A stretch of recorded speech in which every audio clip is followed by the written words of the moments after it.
Herb Alpert. Oh, Andrea Tessman. Yes, Kirk Buchner. I will not ask what you were doing on June 22nd, 1968. I think you put me in my place last time by sort of saying there's only so many. We both know the answer to that one. Yes, and I actually have the same answer. I, as old and as ancient as I am, was not alive on June 22nd, 1988. But some interesting things were afoot at the Circle K. Was my Bill and Ted reference? I like that? Okay. Well, right, nice. 3 days after this date, in our country, in Canada, Pierre Elliott Trudeau became Prime Minister for the first time. He did not yet go public in the fact that he had a girlfriend 30 years younger, but that would come out later. And because there was no social media, nobody gave a shit. If you're going to the movies, you might have seen the Thomas Crown Affair by one of my dad's favorite actors, Steve McQueen. Chances are, if I was alive back then, I would have opted for this gem, Rosemary's Baby, which had been out for 2 weeks. You ever see that one? An excellent movie. Yep. Yeah, absolutely. I kind of wish that was sort of number one at the time of this little thing, but I had to throw this in there because it's a classic. It absolutely is. Still holds up brilliantly today. They were talking about peace talks in Vietnam. I don't think that went out too good. And in the U.S., they were doing their primaries. Richard Milhouse Nixon won 8 of them and would eventually become the Republican nominee. And he would defeat the guy who won all the ones on the Democratic side, Hubert Humphrey. Wonder how that sort of worked out for Nixon. Not many of us remember. No, but I mean, it's a little political thing that's sort of going on. But before we go in, I got feedback from my dad on the last one. Do you want to hear what my dad had to say about Paul Anka's song? I do. All right. Well, I didn't treat when we talked about abortion seriously enough, and I've got to be more serious. I told him yes, I agree it's a very serious topic, but not when I'm referencing that song. I'm not wrong on this, am I? And I think that's part of the thing with that song is it doesn't treat abortion seriously enough. The whole thing is just lighthearted, like, oh, you could have used a coat hanger, but you didn't, so great. Or I could have pushed you down the stairs, but I wanted to keep it. He could have gone that. Maybe we should rewrite it just go full on like this. What do you think? No. No? Okay. I think that I don't want to listen to it that many times. And that is fine. But we move from sort of easy listening to 6 years earlier with your selection of the week. And before we go into that, I want you to introduce it. And I know you said you closed off last week's show with why you wanted to go with it. I think it's a great story. And for anyone to just tell that again, because the more I learned about Herb Alpert, the more ridiculous why this sort of came up seems to be. Okay, so we're talking about why a song makes it to number one, and I was, thinking about various. There's all sorts of different charts, and with with Van Halen is currently topping a lot of the Apple and Spotify downloads these days because Eddie Van Halen passed away, and so there's this other podcast I listen to, and don't judge me. The name of the podcast is My Dad Wrote a Porno, and it's this British guy reading his dad's god-awful erotic literature, and his 2 buddies just tearing the shit out of it, and it's absolutely hysterical. So these 3 British 30-ish-year-olds, there's a part in the book where he references a Herb Alpert song. And they've never heard of Herb Alpert. And to be fair, I've heard a fair bit of Herb Alpert, but I've never heard of this little song that was in this book.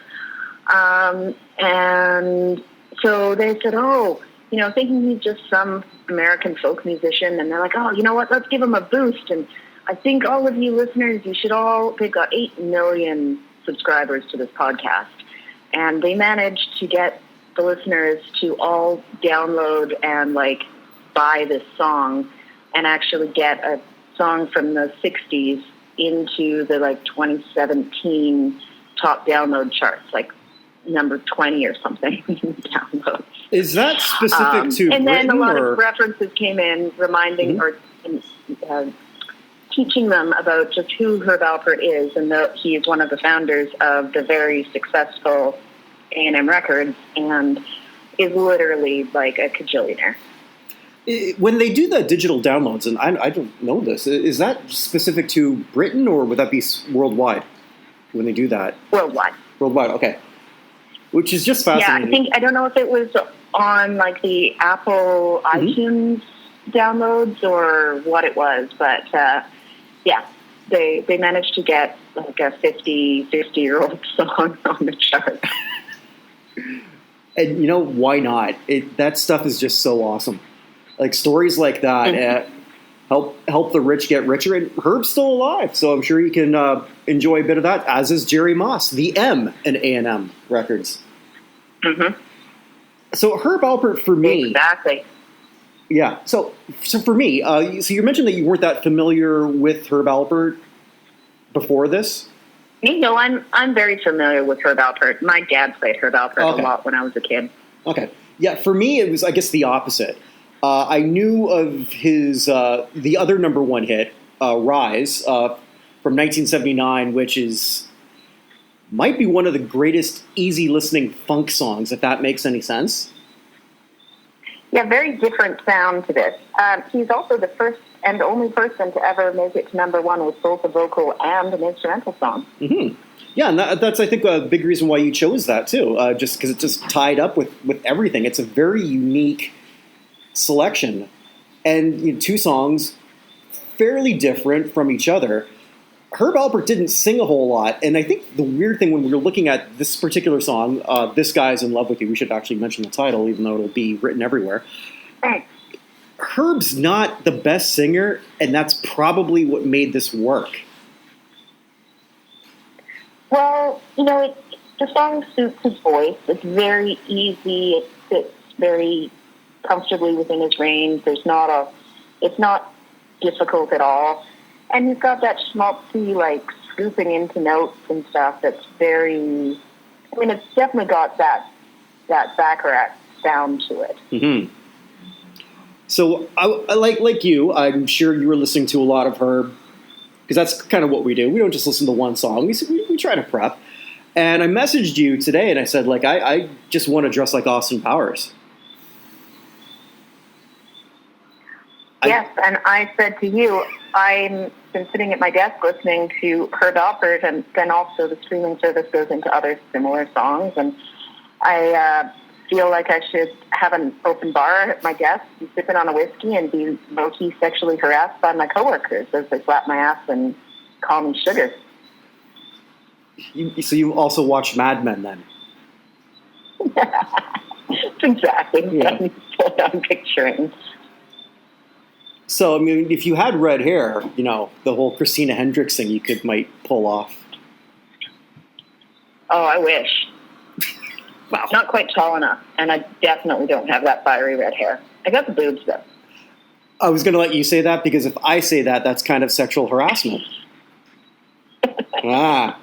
You picked up on the softball I was throwing. Yeah. So, Albert, this is another thing. I think what really fascinated me when I was sort of going back to that, when you have sort of an image in your head, because Herb Alpert, this is actually one of those 8 tracks that I forgot my dad had. Herb Alpert and the Tijuana Brass. Now, a name. Herb. Albert, with a P. Yes. Albert. Yeah, I keep saying Albert, but... Pert. Yes. Yeah. It just rolls off the tongue. Yeah, Herb Alpert and the Tijuana Brass. Everybody had that album kicking around. Mm-hmm. I honestly would think that his best-known song is probably Spanish Flea. And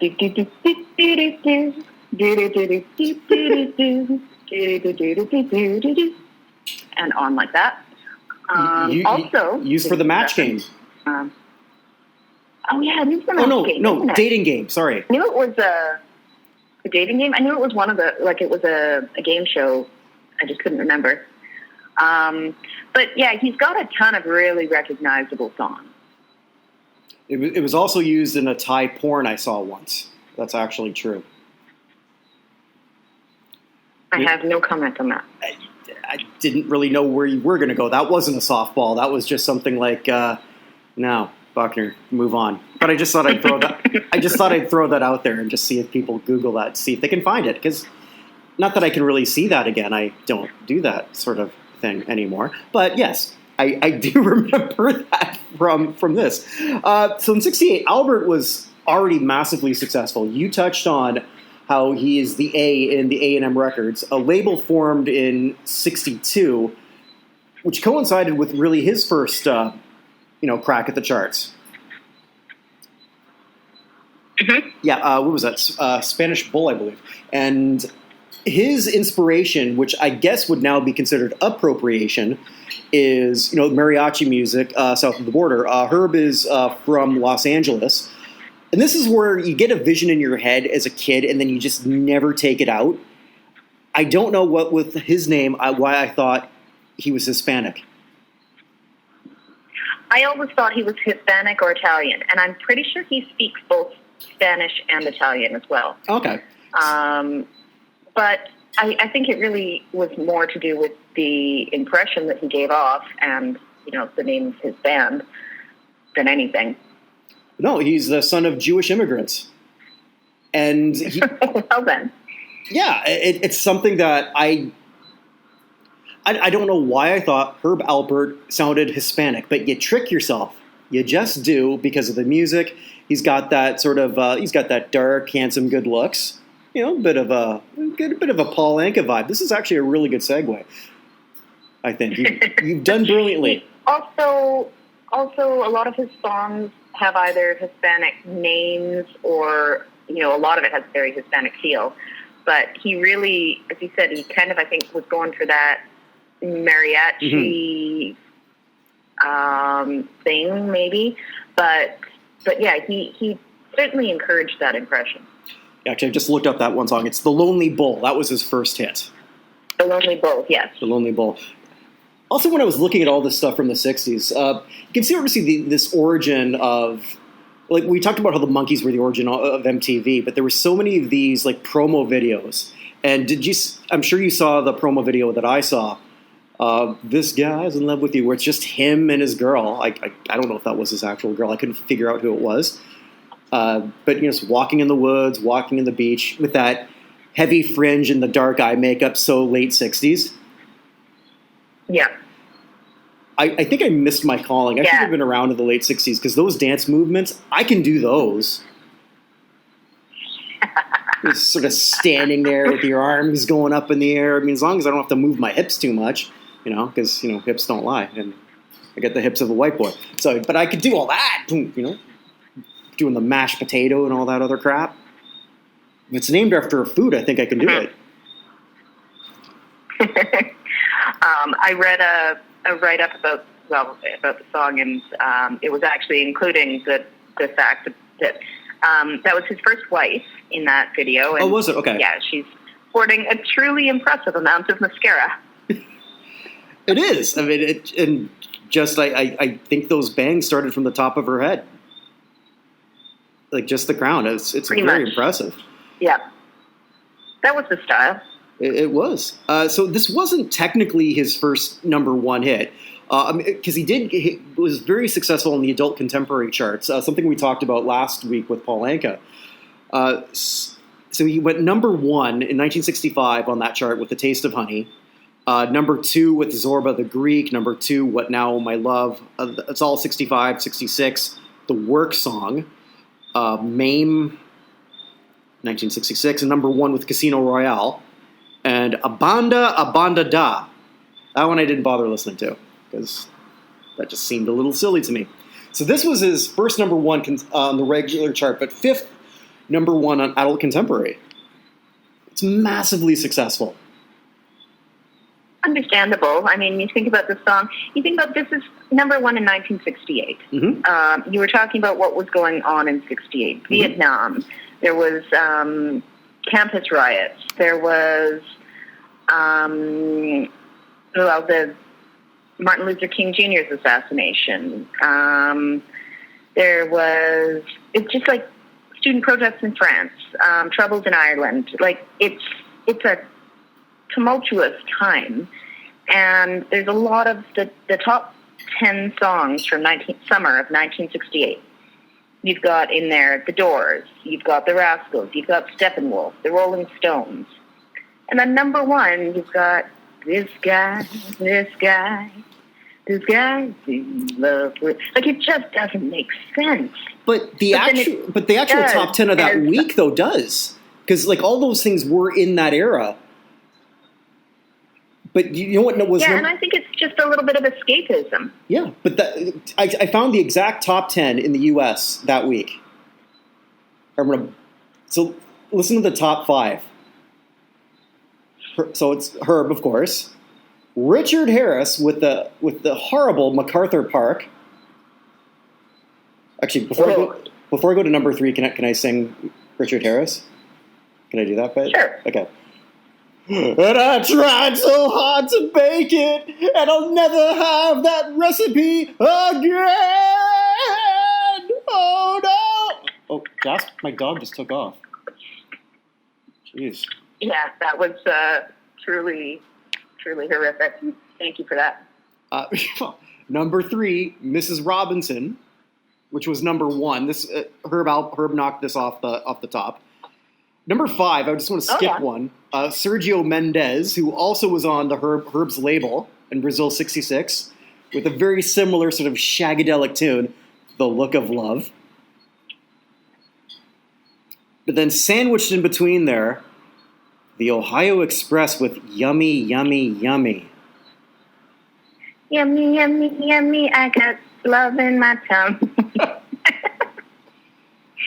Which, also a terrible song. I think, if I'm looking at this, and if I was a teen in 1968, I definitely want to be a black person, because look at this top 5. Aretha Franklin, Think. The Temptations, I Could Never Love Another After Loving You. James Brown, Licking Stick. Jerry Butler, Never Give You Up. Marvin Gaye and Tammy Terrell, Ain't Nothing Like the Real Thing. Holy crap. Which 5 is better than the other? That definitely is a much better choice. Oh my God! If we ever run the well dry on this one, maybe we should do R&B, because we'd just be talking about like classic after classic. Yeah.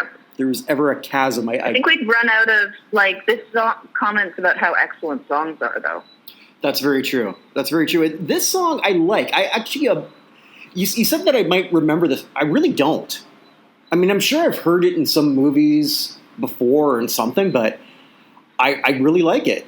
It's perfect for what it is. It's telling a great story. I can actually see sort of just maybe at some point when I cook something nice for my wife, I'll just play Herb Alpert in the back. There you go. I think it could work. That might work.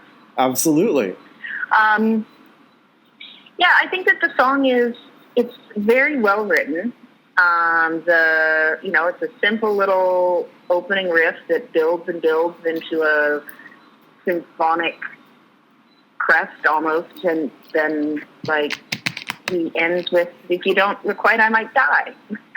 It's a little sad, and it's got a cute little simple trumpet a solo in the middle of it, and it's easy to listen to, and it's catchy, and there's nothing wrong with it, and it's a very, very typical Burt Bacharach sound.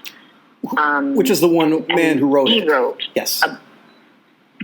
He wrote a billion things, and it seems like everybody wants to cover every Burt Bacharach song, because I think that pretty much every musician has sung this song at some point.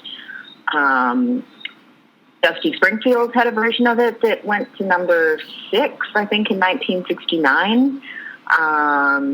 Then Aretha Franklin did a cover. I had a list of them, but I've lost it now. But literally, everybody from the 70s through current day still does covers of it. Harry Connick Jr. did a cover, and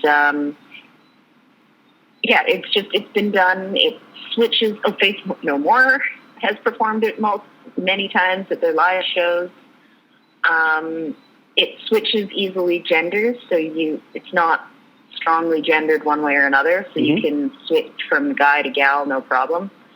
And it stood up the test of time in terms of just a simple, easy listening song. You know, unlike the last song we did, that definitely you cannot switch genders. I'm looking at the list of acts that he had in the 60s and 70s under the A&M label. So including himself. I mean, like, he's a rich man just on his own material, which he predominantly, which he wrote a lot. But Burt Bacharach was on his label, Sergio Mendes, as I mentioned. I'm just going to mention the big names. The Carpenters. And say what we want about the Carpenters, they made a mint. Oh, yeah. I don't mind the Carpenters. Some of their stuff kind of fun. Yeah, fun in the Carpenters didn't really... those two things go to me as well as Karen Carpenter and food. Wah, wah.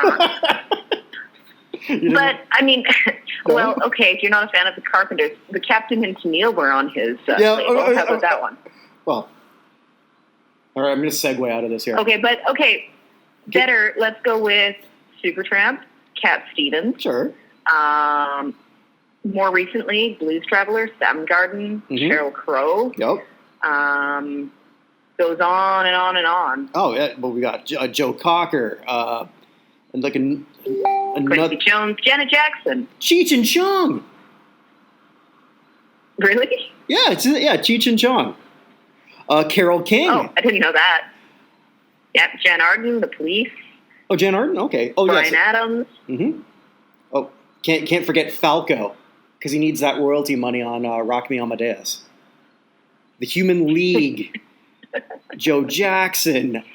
You know, I got to go back to Captain Tennille. I was always freaked out by that as a little kid, because in the 70s, it didn't matter who you were. If you had one hit, you had like a variety show. And variety shows, I think, are the worst programs ever. I saw so many of those as a kid. I never understood it. None of this stuff was any good. They would do skits that weren't funny. They'd come out mimicking their songs, lip syncing.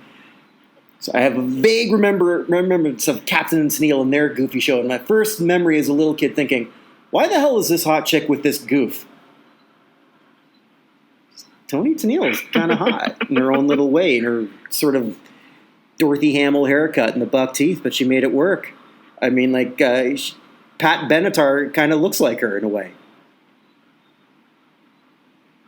Yeah, a little bit. Yeah, I mean, a little bit. And then you have this nerd in the captain's hat. Like, you're not the captain of shit.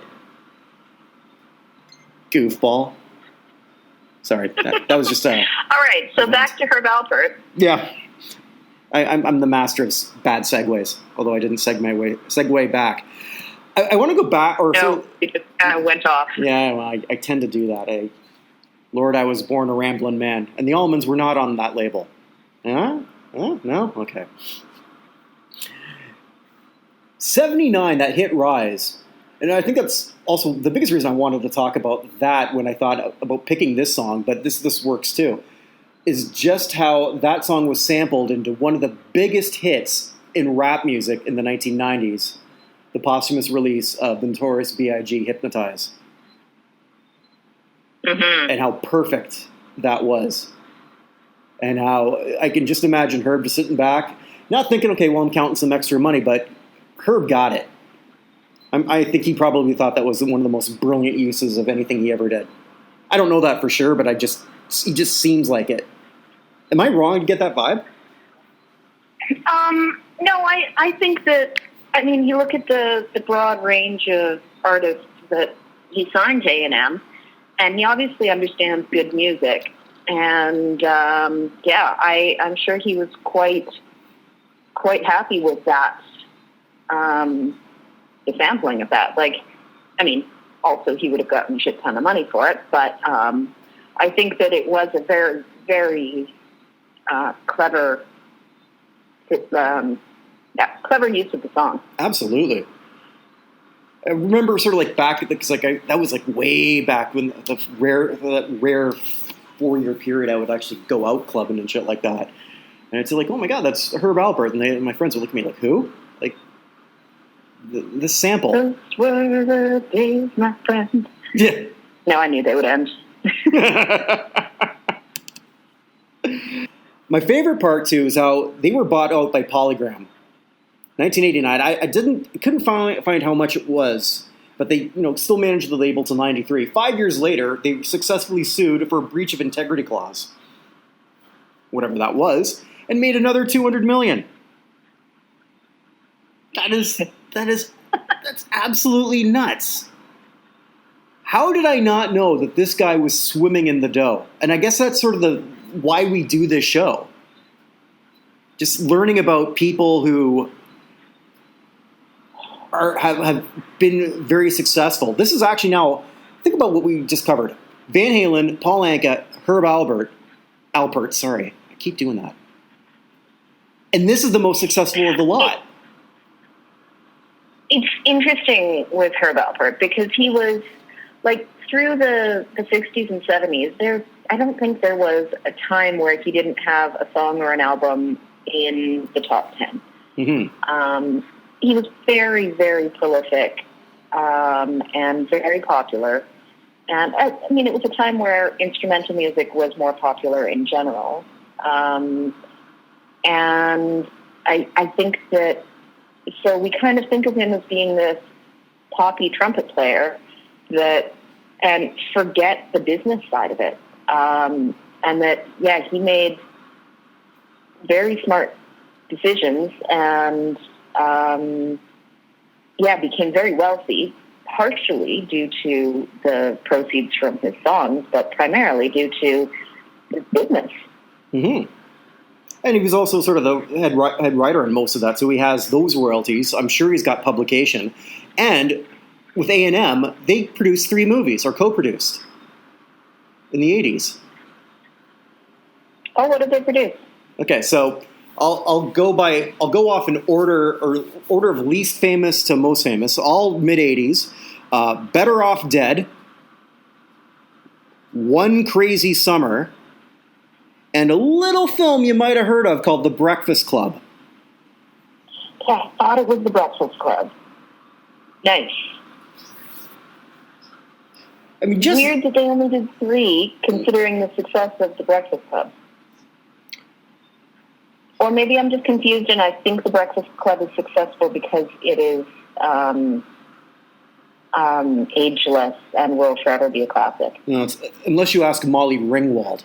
Did you see her interview about it? Oh, I have had the opportunity to meet Ms. Ringwald just in passing as a hospitality service person, and she's not a very nice person. All right, let's. I think we can segue from her to Molly because this might be really interesting for us. Molly Ringwald, if you're listening, and I know you're not. You want to trash a John Hughes film? Without John Hughes, you are nothing. You were cut from the facts of life that kept Mindy Cohn. I want you to just think about that there for a second there, Molly. You were cut for the 200-pound comic relief person who wasn't funny. You were cut for the person who, when they finally came up with we're going to lose our virginity episode, said, I'll do it just so that she could say, look, I can have sex. And the person that they got was Damone. Damone, who hadn't had the only person from Fast Times at Ridgemont High who never did anything other than that, other than sleep with Natalie. Jesus. And you're going to go back and say, you know what? He had a blind spot because he wasn't woke. Okay. He was. So there's a couple things that maybe don't age particularly well. Everything else is brilliant. Whenever you did anything else, Molly, how did it turn out for you? Oh, that's right. Shit.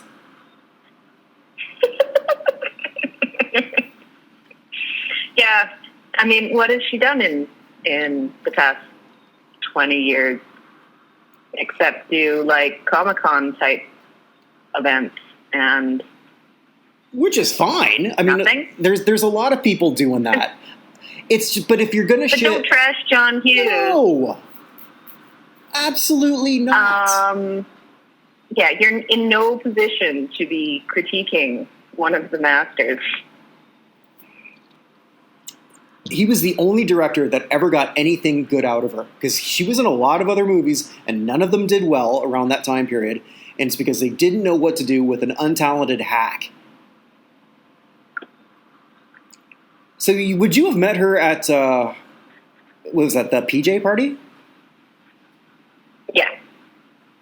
And by met, I mean just loosely interacted with her. I didn't actually have a whole lot of direct interaction. But she did not, she didn't leave a good impression, let's just say that. We'll leave it at that. And I won't press any more details because I guess I sort of said it all. What the PJ party is, for those wondering, at the hotel where Andrea and I know each other from that I didn't work at, there was an annual event where they have someone a little nostalgic to talk to a bunch of women who remember them fondly. And sometimes it works really well, and sometimes it doesn't. But they bring in, it's a weekend party where you eat a lot of good food and drink a lot of good booze with your girlfriends and maybe dance with some firesiders, and then they bring in a celebrity host. So sometimes that's a throwback celebrity. Sometimes that's someone more current and relevant, but, B-ish list celebrities to come and hang out and make you feel special. I have the perfect one for that event. Tell me that, and this is someone I think they could get. Canadian, former teen idol, still pretty much looks the same, still working, kind of. Granted, in a Canadian show, but Jason Priestley. Tell me, for that crowd, that would not be perfect. Oh, they would go nuts. I think the celebrity host is usually a female, though, to fit with the girls' weekend. Does it have to be? I don't make the decisions. Okay, no, I don't know. I'm just sort of like wondering. I mean, I don't know that that's. I don't know what he would charge for something like that, but. How about let's go back off of this Molly Ringwald tangent and get back to Herb Alpert. That's why you're here, to keep me in check, because I can't do it on my own. I never could. Brian. Well, I'm making you earn your dollars today. Not that I'm paying you anything for this. Mm-hmm. That's okay. The fame is enough. The celebrity is what I'm doing it for. Oh, well, there you go. So, what's our final take on her? For me, I'll tell you mine. I enjoyed my week listening to a lot of her. I will be continuing to do so. I might just do that as some kind of background cooking music when I try to draft my next Bayesian dish. May not work, may not, but we'll see. I'm a bigger fan than I was before, that's for sure. My opinion is mostly unchanged. I've always liked Herb Alpert. You may or may not know that I actually have a music degree and studied trumpet in university. So I knew the first half. Trumpet player, and also as I said, my dad listened to it a lot when I was growing up. So I've got that nostalgia associated, and it's easy to listen to. This song, the vocals aren't spectacular, but they're not difficult. They're not hard to listen to. They're not annoying. And, I think that the music is fun and lighthearted, and it's good background music while you're cooking, for sure. Mm-hmm. And when you're cooking, what do you sometimes drink? I drink wine quite often. Well, then so you think I couldn't segue? I'm just segueing perfect. Uh-huh. I'm going to tell you. It is also what I'm drinking right now. What color is it? Don't mind me. That's I right. just choked on my wine. It is white. It is white. Okay. Too bad it wasn't. It wasn't red wine. Red? Yes, because that's what we're doing next week. Red wine. I like it. Yeah, UB40. What year is that? 1988. All right, UB40. So I'll tell you why I picked it. Yes, please do. Yeah, because my dad said he'll actually listen to this one because I drink wine. And your wife drinks wine. My wife does drink wine. I've consumed a lot of wine with your wife. Yes, you have. And she's actually holding it right now. She is just finished a glass. I think she earned it. 16-hour day for her. Cheers, Pauline. Oh. Tell her I said cheers. I will definitely do that. But the other so reason why did you pick? This your dad. No, that's a small part of it. But the biggest reason I picked it is living on the island of Barbados. There's not a lot of radio down here. There's about 6 stations. You got the soca station, the reggae station, the other soca station, the other reggae station, the station that just plays a bunch of old soca, and then the news station. But every now and then you hear something that I kind of remember. And there was it, Red Wine. One of the few songs I hear down here on radio that I know. And that's why I picked it. And I don't know much about UB40. I know very little about them. So this is another learning experience. I was just about to say that. I don't know much about UB40. Yeah. I know that song. And that's about it. I just got Paulina's picture with the JPL glass. That's sweet. Yes, so there you go. Pauline's finally made it to the show. Love it. So I'm looking forward to listening to some UB40 and learning about them. Yeah, the only thing I looked up really quickly is they're still together. I was reminded of the other hit that they had, a cover of I Can't Help Falling in Love with You. Oh. And I'm sure there's a lot more that'll come back to me, but I thought this is sort of an interesting... It's a genre we haven't tackled yet. Nope. No, and it's not... Some people will think it's a one-hit wonder. I don't believe that they are, but I could be wrong. It just sort of stood out on me. Right. That's why I went with it.